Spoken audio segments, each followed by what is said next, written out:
साहब खुदा के लिए ऐसी बातें तो ना करें, मेरी उम्र भी आपको लग जाए। विठल बाबा, आपने मेरी बड़ी खिदमत की है, दिल व जान से मेरी खिदमत की है, लेकिन विठल बाबा अब तुम भी बूढ़े हो चुके हो, थक जाते हो, और मैं तुम्हें मज़ीद थकाना नहीं चाहता। कैसी बातें कर रहे हो साहब, मुझे तो आपकी खिदमत करके खुशी हासिल होती है। ये तुम्हारा बड़ापन है विठल बाबा, सब छोड़ गए मुझे, लेकिन तुमने मुझे नहीं छोड़ा। कैसी बातें कर रहे हो साहब, अल्लाह करे हमारी ज़िंदगी भी आपको लग जाए। बच्चों की तरफ से कोई इतला आई, वो अपने बाबा के पास ईद मनाने के लिए आ रहे हैं ना? नहीं साहब, बच्चों ने आने से इनकार कर दिया, उन्होंने मना कर दिया, वो कह रहे हैं हम नहीं आ सकते। मेरे बच्चों ने आने से मना कर दिया, लेकिन क्यों? लाओ मुझे फ़ोन दो, मैं अपने बच्चों से खुद फ़ोन पर बात करूंगा। नहीं साहब नहीं, आप फ़ोन पे बात मत करें बच्चों से। आप जब भी बच्चों से फ़ोन पे बात करते हैं ना, आप बिला वजह उदास हो जाते हैं, परेशान हो जाते हैं आप। मिठल, मैं परेशान नहीं हो रहा हूँ, मुझे कम से कम अपने बच्चों से ये पूछने तो दो कि वो क्यों नहीं आ रहे हैं। तुम मुझे फ़ोन दे रहे हो या? दे रहा हूँ साहब, दे रहा हूँ।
ओफो पापा, क्या मुसीबत है? क्यों फोन पे फोन किए जा रहे हैं? हेलो खुरम बेटा। बंदा अगर फोन नहीं उठाता तो समझ जाना चाहिए कि मसरूफ होगा, और आप तो बार बार फोन किए जा रहे हो। आप तो फारिग बैठे रहते हो, हमें यहाँ कितने काम है आपको क्या पता। अच्छा क्या मसला है, क्यों फोन किया है? सॉरी खुरम बेटा।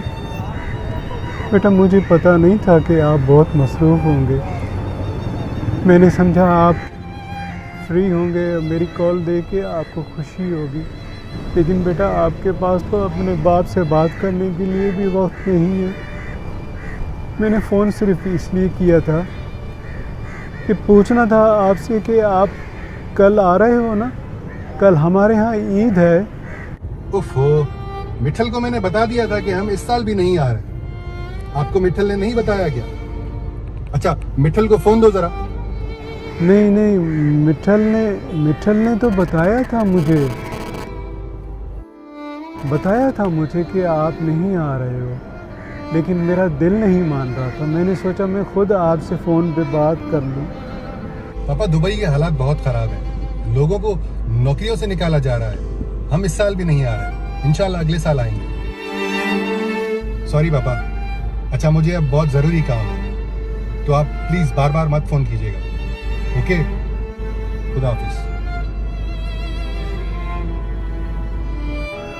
सुनो तो बेटा, सुनो। हेलो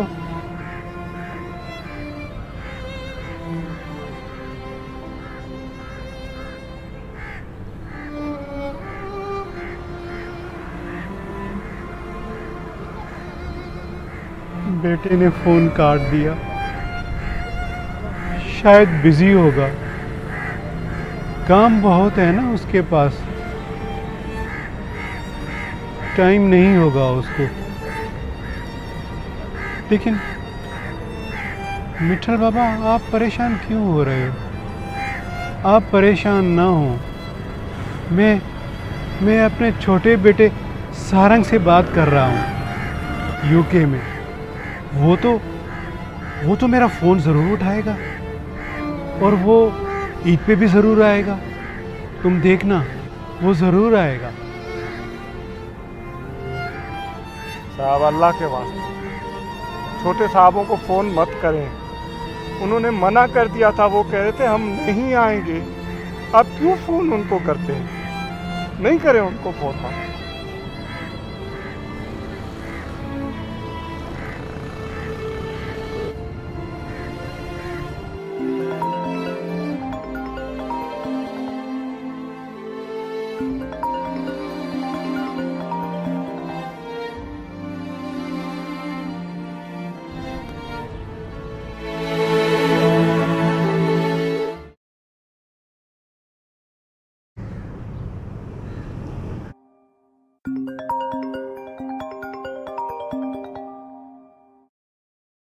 कौन मरा है भला? इतनी कॉलें क्यों की जा रही हैं?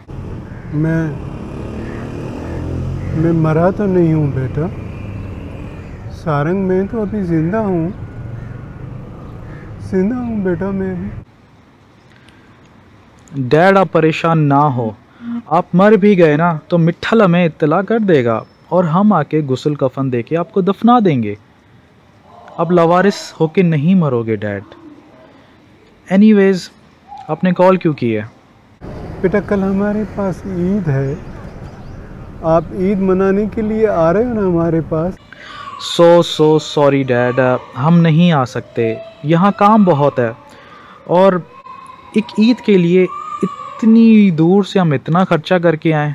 सॉरी, टाइम नहीं है। बेटा मुझे आपके बच्चों की बहुत याद आती है। हाँ अगले साल आने की हम कोशिश करेंगे।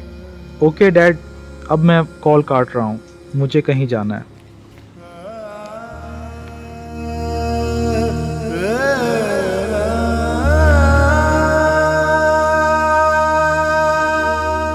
साहब आप उनको फ़ोन क्यों करते हैं? वो नहीं आते तो ना है, आप उनकी खातिर अपने आप को हल्कान क्यों कर रहे हो साहब? मिठल बाबा, मेरे बच्चे अब बहुत बड़े लोग बन गए हैं, उनके पास तो अपने बाप के लिए भी वक्त नहीं है।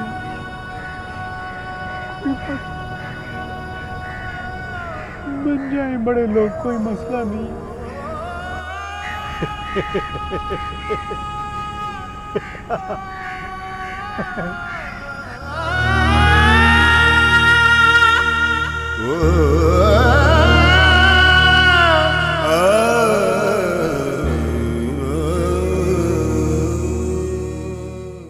मिठल बाबा, तुम जाओ अपने बच्चों के साथ जाके ईद मनाओ।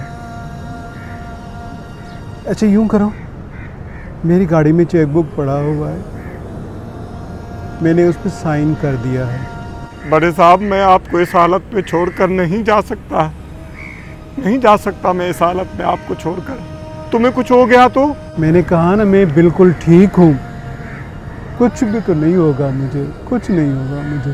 मैं नहीं चाहता कि तुम मेरे साथ ईद की खुशियाँ मनाओ और तुम्हारे बच्चे घर पे अकेले हों।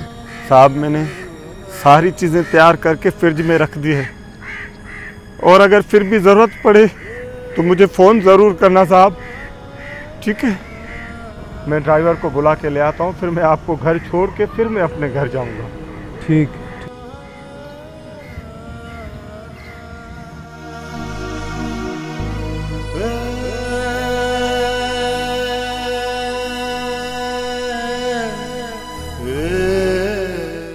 अस्सलाम वालेकुम वकील साहब। वकील साहब, मैं आगा जान बात कर रहा हूँ। जी हाँ जी हाँ जी हाँ। तबीयत कुछ ठीक नहीं रहती आजकल। वकील साहब, मैंने एक फैसला किया है। वो फैसला ये है कि मैं अपनी वसीयतनामे में कुछ चेंजेस करवाना चाह रहा हूँ। जी जी हाँ, मेरी आधी जायदाद मेरे नौकर मिठल बाबा को दे दी जाए। जी हाँ जी हाँ जी, मिठल बाबा जो मेरा पुराना नौकर है, काफ़ी सालों से मेरे साथ है। और आधी जायदाद मेरी ईदी ट्रस्ट वालों को दे दी जाए। नहीं नहीं नहीं नहीं नहीं नहीं नहीं नहीं, मेरे बच्चों को कुछ नहीं देना, कुछ नहीं देना बच्चों को कुछ नहीं देना वकील साहब। बच्चे खुश रहे अपने घर। बस ये जो मैंने आपसे कहा है, ये आप दूसरा वसीयतनामा तैयार कर लें। शुक्रिया।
कौन मरा है भला? इतनी कॉलें क्यों की जा रही हैं?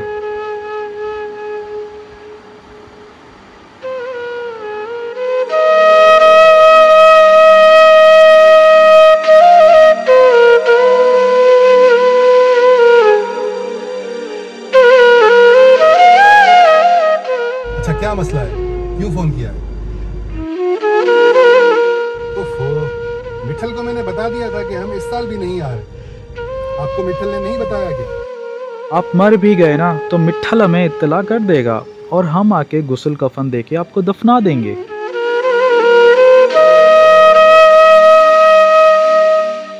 ओफो, मित्तल को मैंने बता दिया था कि हम इस साल भी नहीं आए। सो सॉरी डैड, हम नहीं आ सकते, यहाँ काम बहुत है।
कोई है जो मेरे बच्चों को मेरे पास बुला के ले आए? कोई है?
इस शहर में जी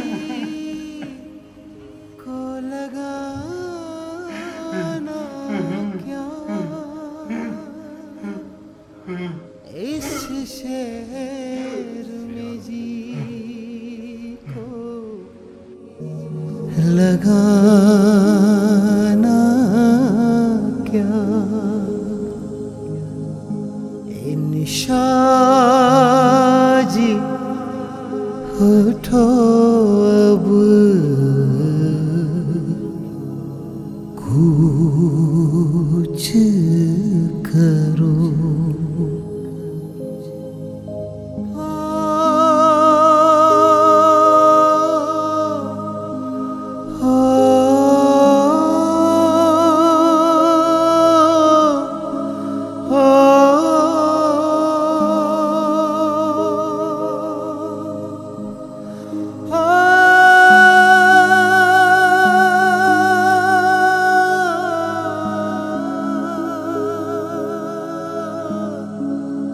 Oh